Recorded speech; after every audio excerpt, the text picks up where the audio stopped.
নাও সুইটা একটু চিকেন এনে দিয়েছি, আজকে একটা নতুনত্ব কিছু আইটেম বানাও। ওকে, ঠিক আছে। তো চলো বানানো যাক। কিছুদিন আগে আমি একটা ভিডিও দেখেছিলাম পোড়া মশলা দিয়ে চিকেনের একটা নতুন রেসিপি। এখানে কিন্তু আমি কোনোভাবে অয়েল ইউজ করব না, তো দেখতে থাকো কেমন করে বানাই। প্রথমে আমি কাঁচা লঙ্কা আর কয়েকটা রসুন একটু থেতো করে নেব।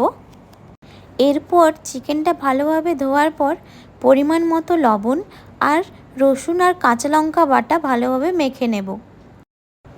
এদিকে দুটো মিডিয়াম সাইজ পেঁয়াজ, একটা মিডিয়াম সাইজ রসুন, দুটো শুকনো লঙ্কা, আদা আর একটা টমেটো ভালোভাবে চাটুতে করে পুড়িয়ে নেব।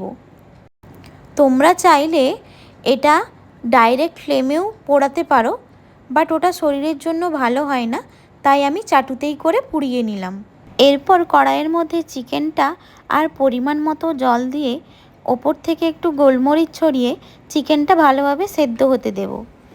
বাঙালিদের মধ্যে চিকেনে একটু আলু না হলে জমে না, তো একটা বড় সাইজের আলু টুকরো করে চিকেনের মধ্যে দিয়ে দেব।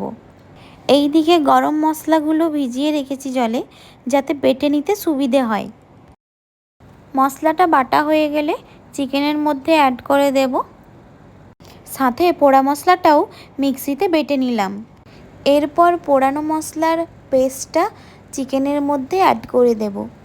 তারপর আবার কি সব কিছু মশলা ভালোভাবে মিশিয়ে নিয়ে 10 মিনিটের জন্য ঢাকা দিয়ে রেখে দেব। তারপর ঢাকনা খুলে হাফ পাতিলেবুর রস অ্যাড করে দেব। সবার শেষে ওপর থেকে একটু কাসুরি মেথি ছড়িয়ে নামিয়ে নেব। নাও এবার টেস্ট করে বলো দেখি কেমন হয়েছে। দারুণ হয়েছে, ফাটাফাটি। Thank you.